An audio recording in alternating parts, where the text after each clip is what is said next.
Sir నమస్కారం sir. నమస్తే. Sir Pawan Kalyan గారి upcoming movie 'Harihara Veeramallu' fever కూడా మొదలైపోయింది సార్. దానికి సంబంధించిన సాంగ్స్ రిలీజ్ చేయడం మనం చూస్తున్నాం. మొన్న గ్లింప్స్ రిలీజ్ చేశారు 'మాట వినాలి'కి సంబంధించి.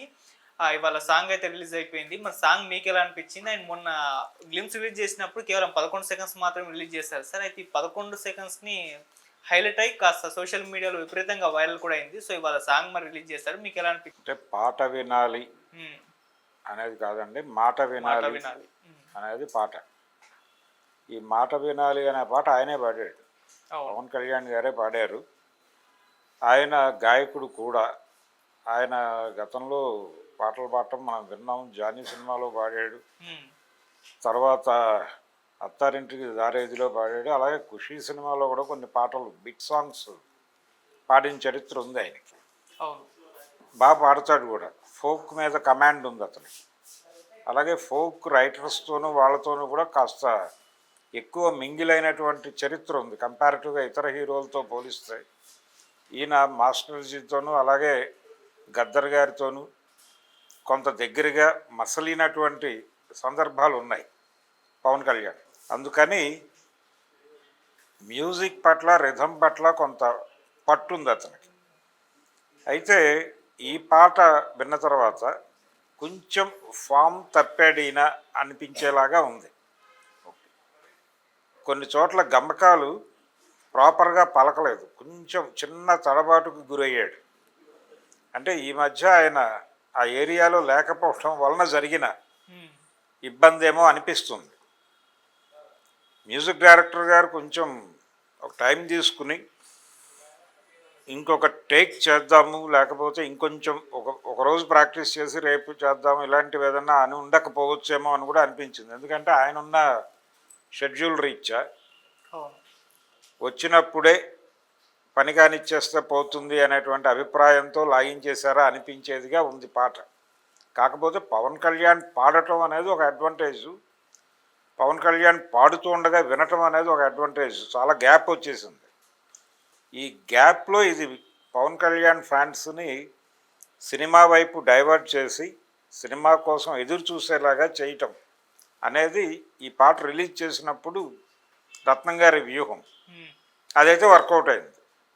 ఆ మేరకు జనం చూస్తున్నారు దాన్ని, క్యూరియస్గా ఉంది. మూమెంట్ కూడా బాగుంది, వ్యూస్ వస్తున్నాయి బలంగానే. కాబట్టి హరిహర వీరమల్లుకి ఒక పాజిటివ్ ధోరణి మొదలైంది. పాట ఇన్ టోటల్ బాగుంది. అంటే పాటకి ముందు తెలంగాణ యాసలో ఆయన చెప్పే డైలాగులు ఉన్నాయి.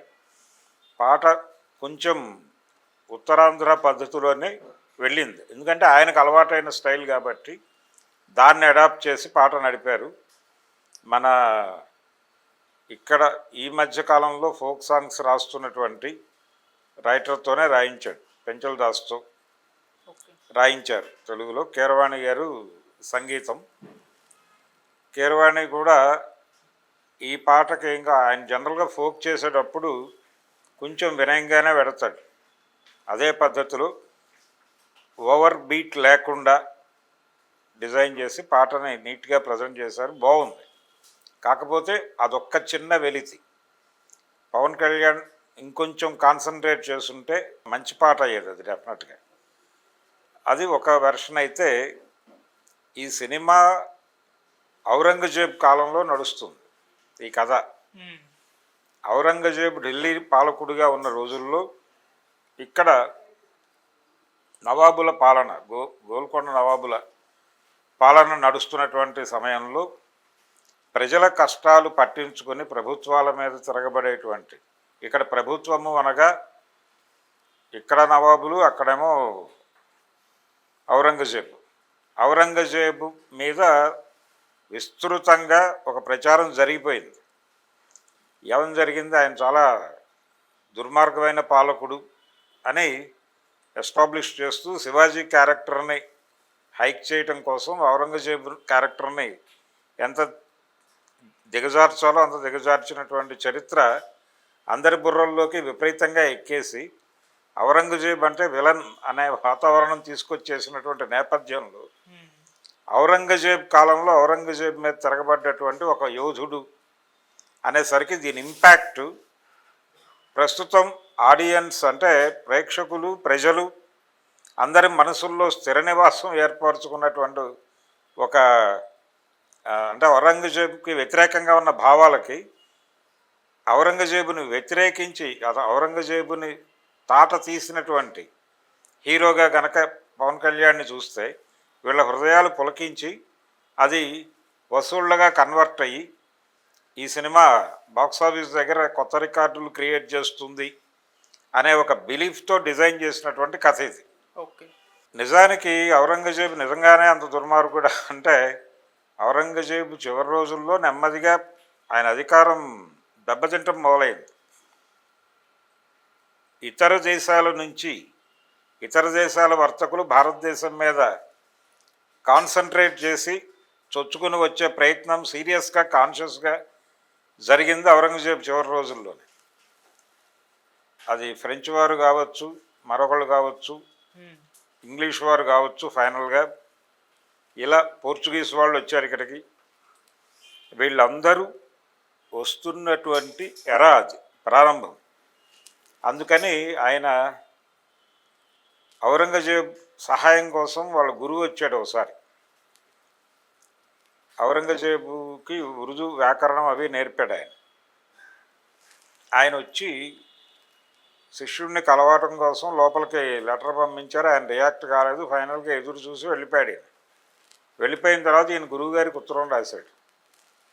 రాసి యాక్చువల్గా మీరు వచ్చారని తెలిసి నాకు చాలా కోపం వచ్చింది, మీ మీద చాలా గొడవ పడదాం అనుకున్నాను, కానీ గురువుగారి మీద గొడవ పడటం పద్ధతి కాదని మిమ్మల్ని లోపలికి అలౌ చేయలేదు. నన్ను నేను కంట్రోల్ చేసుకోవాల్సి వచ్చింది. నేను చాలా ప్రశ్నలు మిమ్మల్ని అడుగుదాం అనుకున్నా లోపలికి పిలిచి. ఆ ప్రశ్నలు ఇక్కడ అడుగుతున్నాను. మీరు మాకు ఈ భూమి, ఈ దేశం అవతల ప్రపంచం ఏముంది అనేది చెప్పలా. యూరప్లో ఇలా ఇండస్ట్రియల్ రెవల్యూషన్ జరిగింది అనేది మాకు చెప్పలా. యూరప్లో వాళ్ళకి ఎక్సెస్ అయిపోయినటువంటి సరుకులు అమ్ముకోవడానికి వాళ్ళు మార్కెట్ వేటలో ఉన్నారని మాకు చెప్పలా. వాళ్ళు మన దేశం మీదకే వచ్చి పడతారని కూడా మీరు చెప్పలా. ఏమీ చెప్పకుండా మాకేదో ఉర్దూ వ్యాకరణం అవి నేర్పించేస్తే మేము పరిపాలనలోకి వచ్చి ఇప్పుడు వాళ్ళందరితోనూ నానా కష్టాలు అనుభవిస్తున్నాము. ప్రిపేర్ లేకుండా వచ్చాం మేము పవర్లోకి. మాకు జ్ఞానం పెట్టాల్సిన గురువులు మీరు అది ప్రాపర్గా పెట్టలేదు. దాంతో మేము అజ్ఞానుల్లా ఇక్కడ కూర్చుని వాళ్ళతో ఇబ్బంది పడాల్సి వస్తుంది విదేశీ శక్తులతో. అందుకని ఈ లోపం మాది కాదు, మీదే. అందుకని మిమ్మల్ని ఏదో ఒకటి సీరియస్గానే మీతో గొడవ పడదాం అనుకున్నాను, కానీ గురువు మీద గొడవ పడటం పద్ధతి కాదు కాబట్టి మీకు పర్మిషన్ ఇవ్వకుండా పంపించేశాను. అందుకు ఆనందించండి మీరు. నేను లోపలికి పిలిచి స్ట్రైట్గా మాట్లాడితే పరిస్థితి చాలా దారుణంగా ఉండేది అని ఒక ఉత్తరం రాశాడు. చాలా పాపులర్. చాలామంది చాలా సందర్భాల్లో ఔరంగజేబు గురువుకు రాసిన ఉత్తరాన్ని కోట్ చేస్తారు. అంత విషయం ఉన్నవాడు ఆయన. ఔరంగజేబు చాలా దుర్మార్గుడు అనే ఒక యాంగిలే పోర్ట్రేట్ అయింది, కానీ ఆయన సాహిత్య ప్రియుడు, సంగీత ప్రియుడు. ఆయనకి భారతీయ కళల పట్ల చాలా సాఫ్ట్ కార్నర్ ఉంది. ఒకటి ఇక్కడ గుర్తుపెట్టుకోవాల్సింది ఏంటంటే 1000 సంవత్సరాల పైన ఇస్లాం రూల్ నడిచినప్పటికీ ఈ దేశం ప్రజలు హిందువులుగానే ఉన్నారు తప్ప ముస్లింలుగా మారలేదు. మారిన చోట్ల కూడా మళ్ళీ వెనక్కి వచ్చేసారు హిందూ మతంలోకి. రావటం అనేది కూడా అలాగే జరిగింది. ఎలా జరిగిందంటే తెలంగాణలో నిజాం నవాబు గారి ప్రధానమంత్రి ఆయన కొంచెం చొరవ చూపించి మత మార్పిడులు ప్రోత్సహించాడు. కింది కులాల వాళ్ళు మారారు. మారిన తర్వాత దొరలు వాళ్ళని పనుల్లోకి పిలవడం మానేశారు, హిందూ దొరలు. ఎందుకు అంటే మీరు నవాబు గారి మతం కాబట్టి మిమ్మల్ని మీతో పని చేయించుకోవడం ఇబ్బంది, అందుకని పిలవట్లేదండి. వీళ్ళు రోజువారీ పొట్ట గడవాలి కదా, మరి మీరు పనికి పిలవకపోతే మేము చచ్చిపోతాం కదా పస్తులుండి అంటే అది మీ కర్మ, మాకేం సంబంధం. నవాబు గారి బంధువులతో మేము ఇళ్లలో పని చేయించుకుంటామా అన్నారు వీళ్ళు తెలివిగా. మరి ఏం చేయాలయ్యా పనిలోకి రావాలంటే మతం మళ్ళీ మారండి. వెంటనే ఆర్య సమాజ్ వచ్చి శుద్ధి చేసి వీళ్ళని మళ్ళీ హిందువులుగా మార్చి, హిందూ దళితులుగా, హిందూ మాలలుగా, హిందూ మాదిగలుగా మార్చి మళ్ళీ బానిసలుగా వాళ్ళు ఇలాగ పంపించారు. ఇది జరిగింది తప్ప మెజారిటీ హిందువులుగా ఉన్నారు అనేది వాస్తవం, అది ఫ్యాక్ట్, ఎవరు కాదనలేని సత్యం. అందుకని ఇలాంటి నేపథ్యం ఉంది ఈ కథలో. ఇది పాయింట్ ఆయన తీసుకుంది. ఈ పాయింట్ మీద సినిమా నడిపితే వర్కౌట్ అవుతుంది. నేషనల్ మూడ్ అలా ఉంది. ఈ సినిమా ఇప్పుడు కాదు, మొదలైంది 5 ఏళ్ల క్రితం గొడవ ఇది. 5 ఏళ్ల క్రితం మూడ్ వరల్డ్ అంటే Indian public mood towards right politics ఉన్నాయి, టువర్డ్స్ హిందుత్వ ఉంది అనే ఉద్దేశంతో డిజైన్ చేసిన కథ ఇది. ఇప్పుడు పవన్ కళ్యాణ్ పవర్లో ఉన్నాడు. ఆయన ఈ మధ్య సనాతనం ఇవన్నీ మాట్లాడుతున్నాడు. సో ఈ సనాతన ప్రవచనాలకి దాంతోపాటు ఆ మధ్య ఆయన తీసుకున్నటువంటి దీక్ష, ప్రాయశ్చిత దీక్షలు, వీటన్నిటికీ కనెక్ట్ అయ్యేటువంటి ఆడియన్స్కి ఈ సినిమా కూడా కనెక్ట్ అవుతుంది, హరిహర వీరమల్లు కూడా. అందుకని ఈ మధ్యకాలంలో పవన్ కళ్యాణ్ చేసిన విన్యాసాలకు వచ్చిన రెస్పాన్స్ మీద హోప్స్ పెట్టుకుని ఉన్నాడు ఆయన, ఏం రత్నం గారు. ఇది తెలుగు రాష్ట్రాలకు సంబంధించి non Telugu audience, rest of India audience ముందు కూడా ఈ సినిమా పట్టుకెళ్తున్నారు.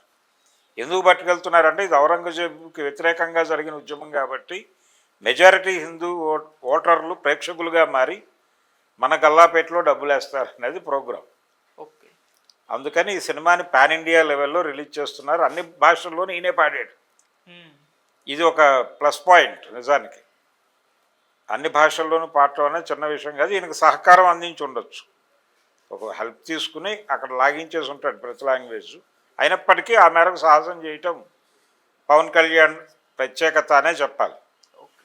ఇలా ఈ పాట మార్కెట్లో మంచి రెస్పాన్స్ రాబట్టుకుంటోంది. ఈ మూవీ సక్సెస్ మీద ఆయన భవిష్యత్తు ఆధారపడి ఉంది, ఏం రత్నంది. అందుకని ఈ సినిమా ఆయన్ని గట్టెక్కించాలని కోరుకుందాం. ఈ పాట అయితే బాగుంది, బాగా పెడుతోంది, మాట వినాలి.